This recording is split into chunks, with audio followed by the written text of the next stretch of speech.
Imaginez la scène. Vous êtes assis dans une salle de conférence à l'université de Harvard.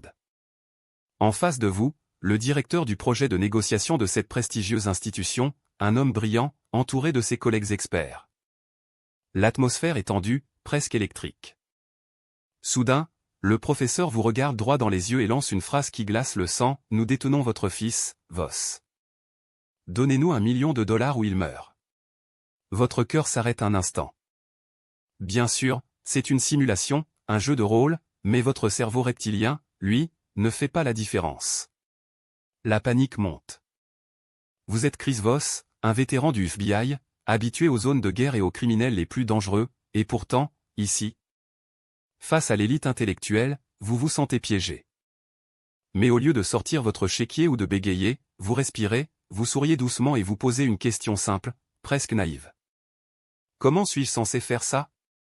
Le silence s'installe. Le professeur cligne des yeux, déstabilisé. Sans le savoir, vous venez de prendre le contrôle total de la situation. Bienvenue dans l'univers fascinant de la négociation de haut vol, un monde où couper la poire en deux n'est pas une option. Car on ne peut pas couper un otage en deux.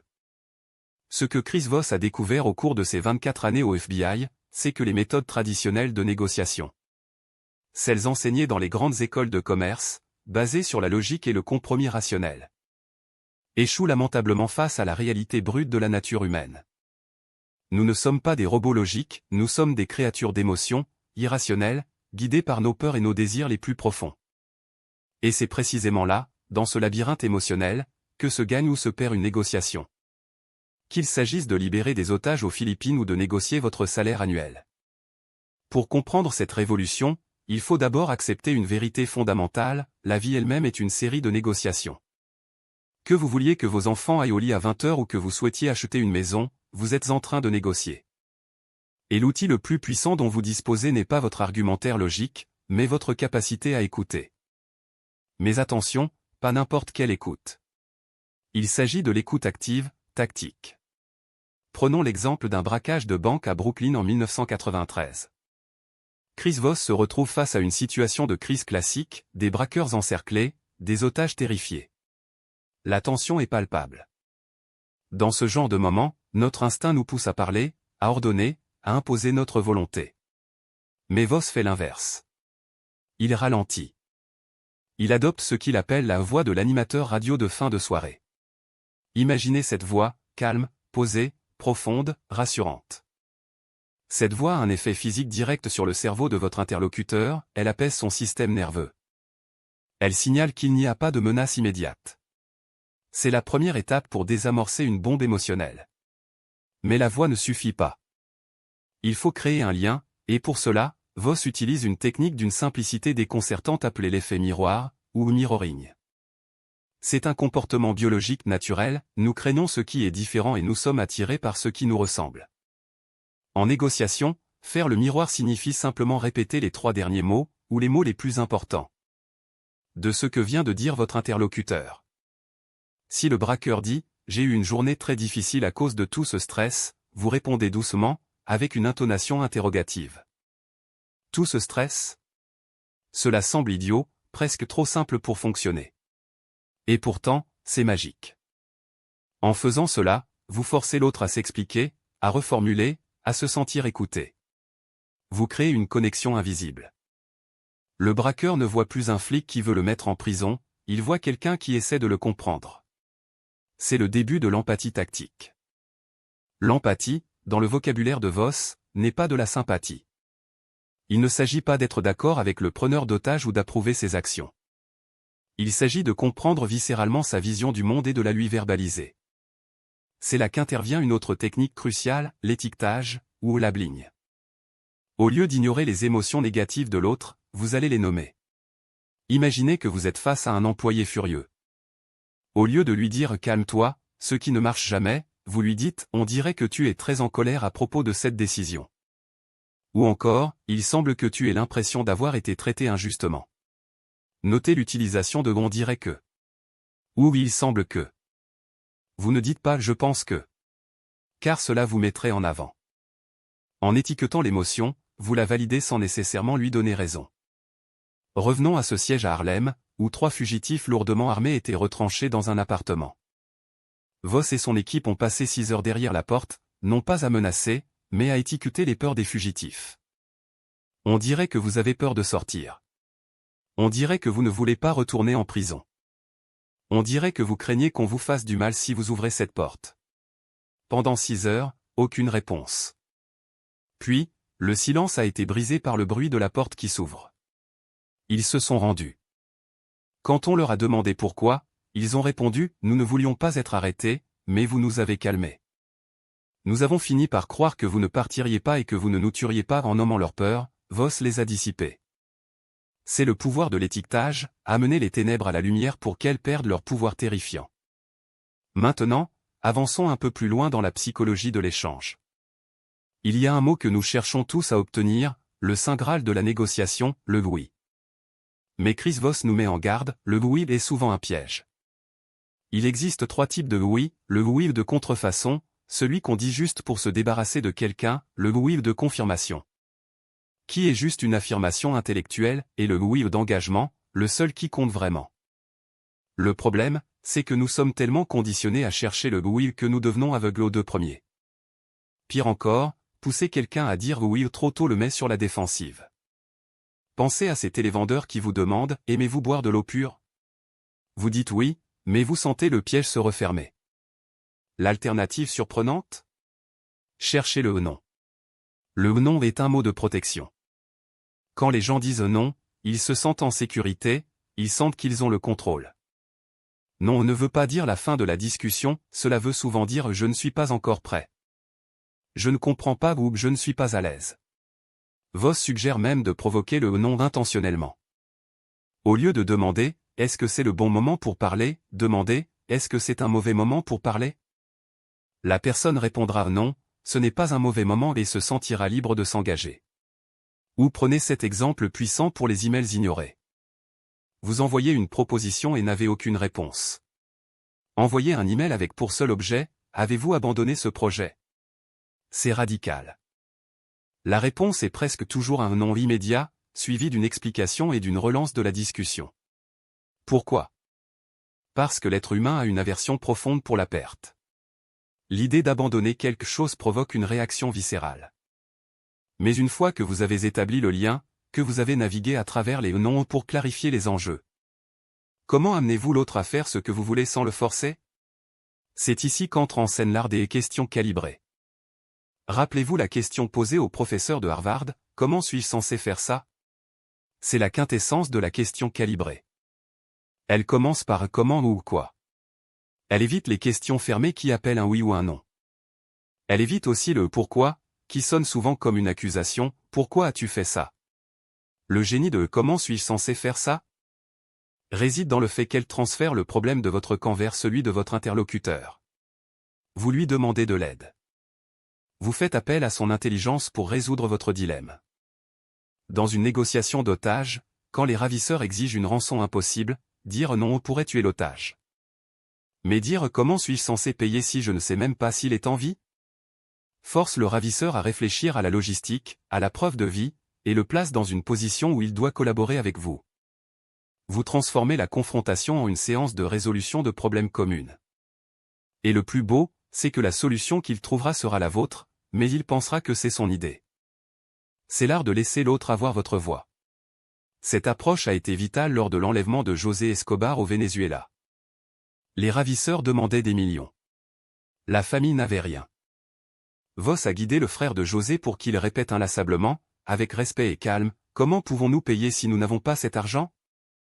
Pas de défi, pas d'agressivité, juste une réalité immuable présentée comme une énigme à résoudre. Finalement, les ravisseurs ont dû négocier contre eux-mêmes, baissant leurs exigences encore et encore, jusqu'à accepter une somme dérisoire par rapport à la demande initiale. Ils ont fini par libérer José non pas parce qu'ils avaient peur, mais parce qu'ils étaient épuisés d'essayer de résoudre le problème insoluble que leur posait cette simple question. Cependant, arriver à un accord verbal ne suffit pas. Il faut garantir l'exécution. Combien de fois avons-nous entendu « oui, on va le faire » pour ne rien voir venir ensuite? Pour éviter cela, Voss utilise la règle de 3. Il s'agit de faire confirmer l'accord 3 fois dans la même conversation. La première fois, ils disent oui. La deuxième fois, vous résumez ce qu'ils ont dit pour qu'ils répondent c'est exact. La troisième fois, vous posez une question comment sur la mise en œuvre, comme comment saurons-nous que nous sommes sur la bonne voie. C'est très difficile pour un menteur ou quelqu'un de peu sincère de maintenir sa façade à travers ces trois étapes. Vous devez aussi être attentif à ce qu'il appelle l'effet Pinocchio. Les menteurs ont tendance à utiliser plus de mots, à être plus complexes, et à utiliser moins de pronoms personnels, je, moi, pour se distancier du mensonge. Il y a un autre aspect crucial que nous devons aborder, la distorsion de la réalité. Nous pensons souvent qu'une négociation est linéaire, rationnelle. Mais la réalité est malléable. Prenez la notion de juste ou d'équité. C'est le mot le plus explosif dans une négociation. Si quelqu'un vous dit « je veux juste que ce soit juste », c'est souvent une manœuvre défensive, voire une attaque déguisée. Si vous l'entendez, arrêtez tout. Dites « attendez, je vous prie de m'excuser. Revenons en arrière. Où ai-je commencé à être injuste envers vous ? » Vous devez désamorcer cette bombe immédiatement, car si l'autre partie se sent traitée injustement, elle préférera souvent s'aborder l'accord. Même à son propre détriment, plutôt que de vous laisser gagner. C'est l'irrationalité humaine pure. Et parlons des chiffres. Saviez-vous que donner un chiffre précis, comme 37 263 $, a beaucoup plus de poids qu'un chiffre rond comme 37 000 ou 40 000 ? Un chiffre précis semble être le résultat d'un calcul rigoureux, réfléchi, inamovible. Un chiffre rond ressemble à une estimation, une invitation au marchandage. C'est une technique issue du système Ackermann, une méthode de marchandage que Voss préconise. Elle consiste à définir votre prix cible, puis à faire une première offre à 65% de ce prix, puis 85%, 95%, et enfin 100%. À chaque étape, vous utilisez l'empathie et les questions comment pour résister, et vous finissez par ce chiffre précis et non arrondi. Cela donne l'impression à votre interlocuteur qu'il vous a poussé jusqu'à votre toute dernière limite, qu'il a gagné chaque centime. Et c'est essentiel, il doit avoir l'impression d'avoir gagné pour que l'accord tienne.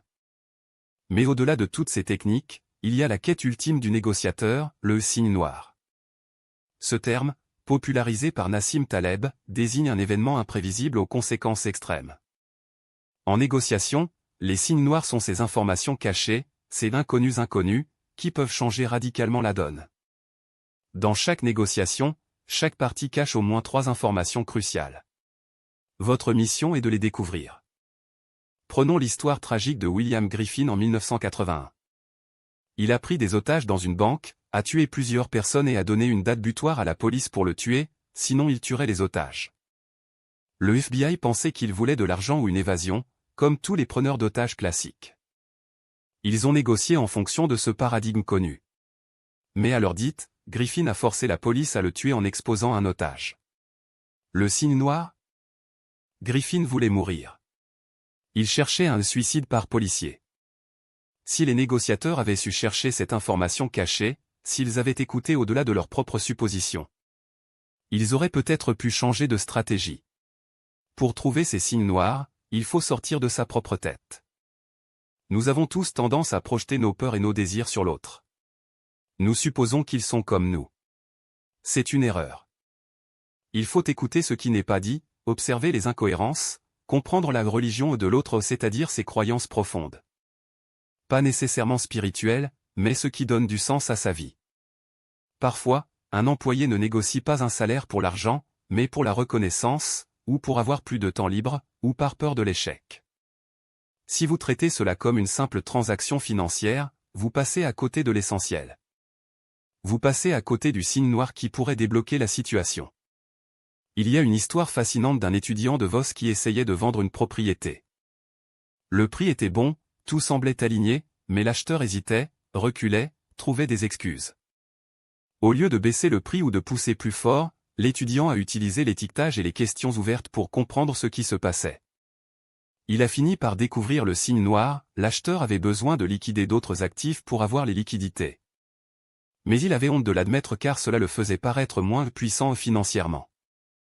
Une fois cette vérité cachée révélée, l'étudiant a pu proposer un délai de paiement flexible qui a sauvé la vente sans changer le prix. C'est la puissance de la découverte. Alors, que devons-nous retenir de tout cela ? Que la négociation n'est pas un combat, c'est une danse. C'est un processus de découverte émotionnelle. C'est accepter que l'autre est un être humain complexe, parfois irrationnel, qui a besoin avant tout de se sentir compris et en sécurité. Ne cherchez pas à avoir raison. Cherchez à comprendre.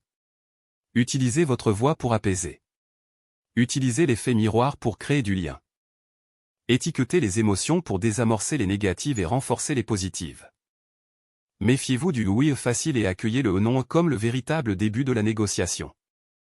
Posez des questions calibrées commençant par comment et quoi pour donner à l'autre l'illusion du contrôle tout en le guidant vers votre solution. Et surtout, restez toujours à l'affût de ces signes noirs. Ces fragments de vérité cachés qui peuvent transformer une impasse en une opportunité incroyable. La prochaine fois que vous vous trouverez dans une situation de conflit ou de demande, ne pensez pas à compromis. Ne pensez pas « je vais couper la poire en deux ». Pensez à Chris Voss.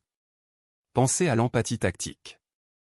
Respirez, souriez, et demandez doucement « comment suis-je censé faire ça ?» Vous serez surpris de voir à quel point le monde s'ouvre à vous quand vous arrêtez de forcer les portes et que vous commencez à trouver les clés. La négociation est au cœur de notre humanité. C'est la façon dont nous interagissons, dont nous construisons des ponts au-dessus de nos différences. En maîtrisant ces outils, vous ne devenez pas seulement un meilleur négociateur, vous devenez une personne plus attentive, plus connectée et, finalement, plus influente. Alors, n'ayez pas peur du conflit. Embrassez-le avec curiosité.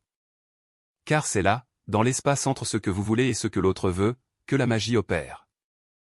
Merci de nous avoir écoutés, et souvenez-vous, votre vie est une négociation, alors jouez-la pour gagner, mais gagnez avec empathie.